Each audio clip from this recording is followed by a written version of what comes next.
പോലും വിമർശന വിധേയമായിട്ടുണ്ട്. ശ്രീജിത് പണിക്കർ അതും കണ്ടു. ട്രംപാണ് ആദ്യം ട്വീറ്റ് ചെയ്തത് ഇക്കാര്യം, ഇന്ത്യ അല്ല, മോദി അല്ല ട്വീറ്റ് ചെയ്തത് എന്ന രീതിയിലൊക്കെയുള്ള വിമർശനങ്ങൾ വരുന്നുണ്ട്. അതിനൊക്കെ എന്ത് അടിസ്ഥാനമാണ് ഉള്ളത്? ഒരു ഔദ്യോഗികമായിട്ടുള്ള സ്ഥിരീകരണം വരാൻ കുറച്ച് സമയമെടുക്കും. മാത്രമല്ല വിദേശമന്ത്രി അമേരിക്കയിലാണ് ഉള്ളത്. അപ്പോൾ ഈ കരാറിന്റെ രൂപം ഉണ്ടാകുന്നതിന് മുൻപ് തന്നെ അത് ആദ്യം ഇന്ത്യ പ്രഖ്യാപിക്കണമെന്നൊക്കെ വാശി പിടിക്കേണ്ട ആവശ്യമുണ്ടോ?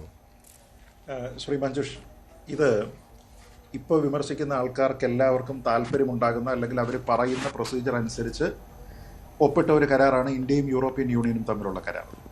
അതിൻ്റെ ആൾക്കാർ ഇന്ത്യയിൽ വന്നിട്ട് ഇവിടെ വെച്ചിട്ടാണ് അത് സൈൻ ചെയ്യുന്നത്. അപ്പോൾ അതിൽ പ്രഖ്യാപനം എങ്ങനെ നടത്താം, ജോയിൻ്റ് പ്രഷർ എങ്ങനെയായിരിക്കണം, ഈ കാര്യങ്ങളെക്കുറിച്ചെല്ലാം വളരെ കൃത്യമായിട്ട് ഇപ്പോൾ ഈ കരാറിനെ എതിർക്കുന്ന ആൾക്കാർ അവർ ഐഡിയലായിട്ട് എങ്ങനെയാണ് ഒരു സിറ്റുവേഷൻ ഉണ്ടായിരിക്കേണ്ടത് അതിന് പ്രകാരമാണ് India European union full trade agreement കരാർ നടന്നത്.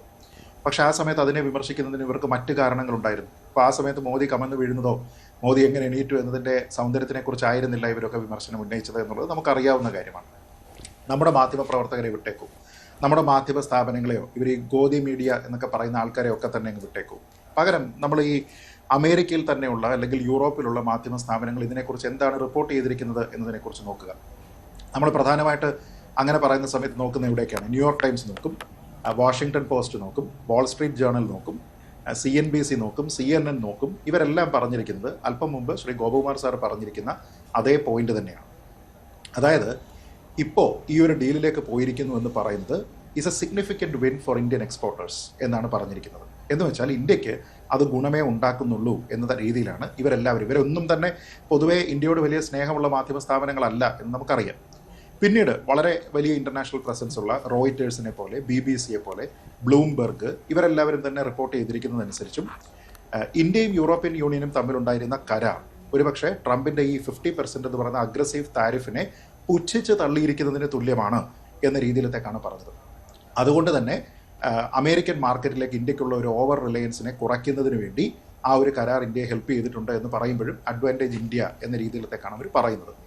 അതേപോലെ തന്നെ പറയുന്ന ഒരു കാര്യമാണ് 99% ഐറ്റംസിന് യൂറോപ്യൻ യൂണിയനുമായിട്ടുള്ള ട്രേഡിൽ നിയർ സീറോ താരിഫ് ആണ് എന്നതുകൊണ്ട് തന്നെ ഇന്ത്യയെ സംബന്ധിച്ചിടത്തോളം ഈ കരാർ പെട്ടെന്ന് പൂർത്തിയാക്കുക എന്ന രീതിയിലത്തേക്കുള്ള ഒരു കമ്പൽഷനും ഉണ്ടായിരുന്നില്ല എന്ന് പറഞ്ഞത് ഇതേ മാധ്യമങ്ങളാണ്. അതേപോലെ തന്നെ പല തിങ്ക് ടാങ്കുകളുണ്ട്. ഇപ്പോൾ അറ്റ്ലാന്റിക് കൗൺസിലിനെ പോലെയുള്ള തിങ്ക് ടാങ്കുകളുണ്ട്. അവർ പറഞ്ഞിരിക്കുന്നത് എന്താണ്? യൂറോപ്യൻ യൂണിയനും ഇന്ത്യയും തമ്മിലുള്ള FTA സാധ്യമായതോടുകൂടി it lit a fire under the efforts to conclude the India-US trade deal എന്നാണ്. എന്ന് വെച്ചാൽ അതുകൊണ്ട് മറ്റേതിന് മൂട്ടിലൊരു തീ കൊളുത്തി പെട്ടെന്നത് പൂർത്തീകരിക്കുന്നതിന് വേണ്ടിയിട്ട് നിർബന്ധം അമേരിക്കയ്ക്കുണ്ടായി എന്നാണ്. ന്യൂയോർക്ക് ടൈംസ് പറഞ്ഞിരിക്കുന്നത് തന്നെയാണ്. ഇത് ഈ ഒരു പുതിയ ഡീല് വന്നതോടുകൂടി, ഇന്ത്യയും യൂറോപ്യൻ യൂണിയനും തമ്മിലുള്ള ഡീല് വന്നതോടുകൂടി ട്രംപിന് ഇന്ത്യയുമായിട്ട് അല്ലെങ്കിൽ മോദിയുമായിട്ടുള്ള ഡിഫറൻസസ് എല്ലാം തന്നെ പെട്ടെന്ന് റിസോൾവ് ചെയ്യുന്നതിന് വേണ്ടിയിട്ടുള്ള ഒരു എർജൻസി ഉണ്ടായി. ഇന്ത്യക്ക് സിമിലർ എർജൻസി ഉണ്ടായിട്ടില്ല എന്നാണ് അവർ പറയുന്നത്. പക്ഷേ ഈ താരിഫിലെ വ്യത്യാസം പറയുന്നുണ്ട്. ഇപ്പോൾ സിബി തന്നെ ഇവിടെ ചൂണ്ടിക്കാണിച്ചു, ഇങ്ങോട്ട് ഇറക്കുമതി ചെയ്യുന്ന വസ്തുക്കൾക്ക് 0, അങ്ങോട്ട് കയറ്റുമതി ചെയ്യുന്ന വസ്തുക്കൾക്ക് അവിടെ ഈടാക്കുന്ന താരിഫ് 18%. നിലവിൽ നമുക്കതിൽ കൺഫർമേഷൻ ഇല്ല എന്നുള്ളത് തന്നെയാണ് അതിൻ്റെ വസ്തുത. അതായത് ഇത് ഇങ്ക് ചെയ്യണം, ഈ ഡീൽ ഇങ്ക് ചെയ്യണം, ഇങ്ക് ചെയ്തതിന് ശേഷം മാത്രമാണ് ഇന്ത്യ സാധാരണ പറയുക. ട്രംപിൻ്റെ രീതി എന്താണ് എന്നതിനെക്കുറിച്ച് എല്ലാവർക്കും അറിയാം. അങ്ങനെയാണെങ്കിൽ ഇതിൽ കണ്ടൻഷ്യസ് ആയിട്ടുള്ള ഡിബേറ്റബിൾ ആയിട്ടുള്ള പോയിന്റുകളിൽ ഒന്ന് ശ്രീ സിബി പറഞ്ഞതുപോലെയുള്ള സീറോ താരിഫാണ്. നമുക്ക് ഈ 50% കുറച്ച് കൊണ്ടുവന്ന് 18%ആക്കി. പക്ഷേ അവിടെയുള്ള ഏതാണ്ട് എല്ലാ ഉൽപ്പന്നങ്ങൾക്കും ഇവിടെ സീറോ താരിഫാണ് എന്ന് പറയുന്നതിന് കൺഫർമേഷൻ എന്താണ് ഇതിന് ഗ്രൗണ്ട് നമുക്കിതിനെക്കുറിച്ച് അറിയില്ല. അമേരിക്കൻ പ്രസിഡന്റ് പറയുന്ന കാര്യം മാത്രമാണ് നമ്മൾ വിശ്വസിക്കാൻ പോകുന്നത് എങ്കിൽ അത് ബുദ്ധിമുട്ടാകും. 1.